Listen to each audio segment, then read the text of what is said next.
Oke, Assalamualaikum warahmatullahi wabarakatuh. Kembali lagi kepada saya Ilham Adi, teman-teman pejuang RSP Resmi Group. Langsung saja, pada kesempatan kali ini saya akan mencoba untuk menjelaskan kembali tentang resesi ekonomi, apa-apa saja yang menjadi penyebab resesi. Ada 7 poin nanti. Terus kemudian sama tips menghadapi resesi ekonomi gitu. Langsung saja, nggak usah fafifu gitu. Resesi ditandai sebagai periode penurunan tingkat ekonomi secara sementara dengan aktivitas di sektor perdagangan dan aktivitas industri yang kian berkurang. Resesi ekonomi juga ditandai dengan terjadinya penurunan PDB secara berturut-turut selama 2 kuartal. Pengertian resesi ekonomi diartikan sebagai penurunan aktivitas ekonomi yang signifikan dalam waktu stagnan dan lama, mulai dari berbulan-bulan hingga bertahun-tahun. Resesi ekonomi bisa memicu penurunan keuntungan perusahaan, meningkatnya pengangguran, hingga kebangkrutan ekonomi. Secara umum, resesi terjadi ketika ekonomi tumbuh negatif 2 kuartal beruntun.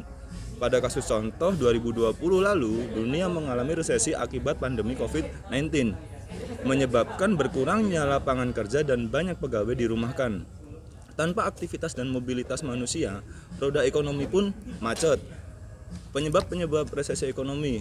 Resesi sebagai periode penurunan aktivitas ekonomi yang umumnya ditandai dengan penurunan produk domestik bruto atau PDB dalam 2 kuartal berturut-turut. Beruntung hingga saat ini Indonesia belum masuk ke dalam kondisi resesi. Meski demikian, mari mengenal lebih dekat faktor-faktor apa saja yang menyebabkan resesi ekonomi pada suatu negara. Yang pertama adalah inflasi. Inflasi merupakan proses meningkatnya harga secara terus-menerus. Inflasi sesungguhnya bukan hal yang buruk, namun inflasi yang berlebihan masuk ke dalam kategori berbahaya sebab akan membawa dampak resesi. Bank Sentral Amerika Serikat sendiri mengendalikan inflasi dengan menaikkan suku bunga, dan suku bunga yang lebih tinggi kemudian menekan aktivitas ekonomi. Meskipun menaikkan suku bunga juga beresiko mengakibatkan resesi. Yang kedua adalah deflasi berlebihan. Meskipun inflasi yang tak terkendali dapat menyebabkan resesi, deflasi dapat memberikan dampak buruk yang lebih buruk. Deflasi merupakan kondisi saat harga turun dari waktu ke waktu dan yang menyebabkan upah menyusut, kemudian menekan harga. Deflasi sendiri lebih berdampak kepada para pemilik usaha, penyedia barang maupun jasa. Ketika individu dan unit bisnis kemudian berhenti mengeluarkan uang, hal ini kemudian akan berdampak pada rusaknya ekonomi. Penyebab deflasi sendiri diantaranya terjadinya jumlah produksi yang membludak secara bersamaan dari beberapa perusahaan, juga menurunnya permintaan produksi sebuah produk, serta menurunnya jumlah uang yang ada di pasaran. Yang ketiga adalah gelembung aset. Merupakan salah satu faktor penyebab resesi. Banyaknya investor yang panik biasanya akan segera menjual sahamnya yang kemudian memicu resesi. Hal ini disebut juga sebagai kegembiraan irasional. Kegembiraan ini menggembungkan pasar saham dan real estate hingga akhirnya gelembung tersebut pecah dan terjadilah panic selling, dapat menghancurkan pasar yang kemudian menjadi penyebab resesi. Hal ini terjadi saat para investor yang mengambil keputusan dengan emosi. Mereka membeli banyak saham saat ekonomi sedang baik, kemudian berlomba-lomba menjualnya saat ekonomi sedang berantakan. Yang keempat, guncangan ekonomi yang mendadak. Guncangan ekonomi yang mendadak dapat memicu resesi serta berbagai masalah ekonomi yang serius, mulai dari tumpukan hutang yang secara individu maupun perusahaan. Banyak hutang yang dimiliki kemudian otomatis membuat biaya pelunasannya juga meninggi. Biaya dalam melunasi hutang tersebut lama-lama akan meningkat ke titik di mana mereka tidak dapat melunasinya lagi. Yang kelima, pertumbuhan ekonomi merasot. Pertumbuhan ekonomi merupakan suatu indikasi yang digunakan dalam menentukan baik tidaknya kondisi ekonomi suatu negara.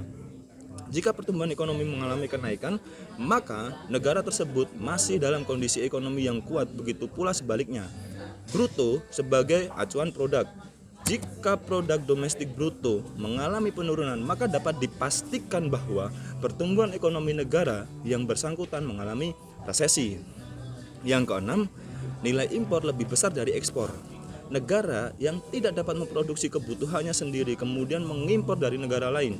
Sebaliknya, Negara yang memiliki kelebihan produksi dapat mengekspor ke negara yang membutuhkan komoditas tersebut. Sayangnya, nilai impor yang lebih besar dari nilai ekspor dapat berdampak pada perekonomian, yaitu defisitnya anggaran negara. Yang ketujuh, tingkat pengangguran tinggi. Tenaga kerja sebagai salah satu faktor yang berperan penting dalam penggerakan perekonomian. Jika suatu negara tidak mampu menciptakan lapangan kerja yang berkualitas bagi para tenaga kerja lokal, maka tingkat pengangguran meningkat. Resikonya adalah tingginya tingkat kriminal guna memenuhi kebutuhan hidup. Adapun beberapa tips menghadapi resesi ekonomi menurut pandangan kami. Yang pertama adalah perluas jangkauan hingga internasional. Ekspansi internasional menjadi salah satu cara hebat lainnya untuk mendiversifikasi bisnis kita. Jika penjualan kita menurun di dalam negeri, kita mungkin dapat menutupi kekurangan pasar dengan pertumbuhan yang lebih kuat melalui ekspor. Ini akan mampu membuka banyak peluang bisnis yang baru. Pasar-pasar itu pada gilirannya dapat menjadi landasan bagi pertumbuhan pasar agar mampu berkembang lebih tinggi. Yang kedua, kendalikan arus kas bisnis.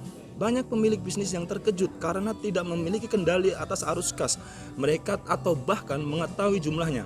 Karenanya, tidak mengherankan jika 82% bisnis mengalami kegagalan karena masalah arus kas. Seperti yang diungkapkan dalam sebuah studi oleh US Bank. Pastikan kita tahu angka-angka dalam arus keuangan bisnis kita sekarang.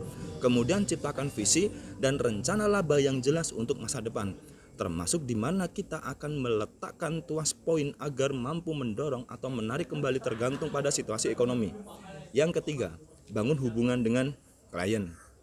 Investasikan secara maksimal dalam hubungan kita bersama klien.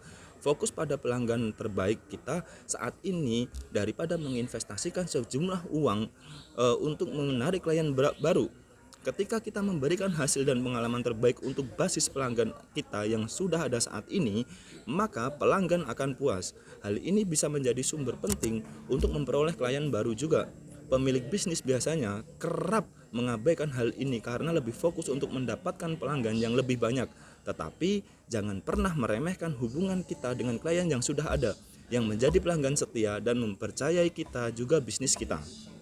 Jauh lebih mudah untuk mendapatkan klien tetap dengan memberikan layanan yang maksimal dan memenuhi janji kita. Hal ini juga jauh lebih murah dibandingkan memasang iklan di media sosial atau elektronik agar bisa mendapatkan klien baru. Yang terakhir, bangun beberapa sumber pendapatan. Salah satu cara utama untuk menghadapi resesi untuk bisnis kita ialah dengan memiliki banyak aliran pendapatan. Lebih dari satu, gunakan berbagai cara untuk menghasilkan pendapatan dengan berbagai titik harga. Hal ini diperlukan untuk mempertahankan penghasilan kita terlepas dari adanya masalah ekonomi. Menggunakan hal seperti afiliasi marketing, produk digital dan fisik, grup keanggotaan bulanan atau langganan, konsultasi tatap muka, pendapatan iklan hingga konten bersponsor.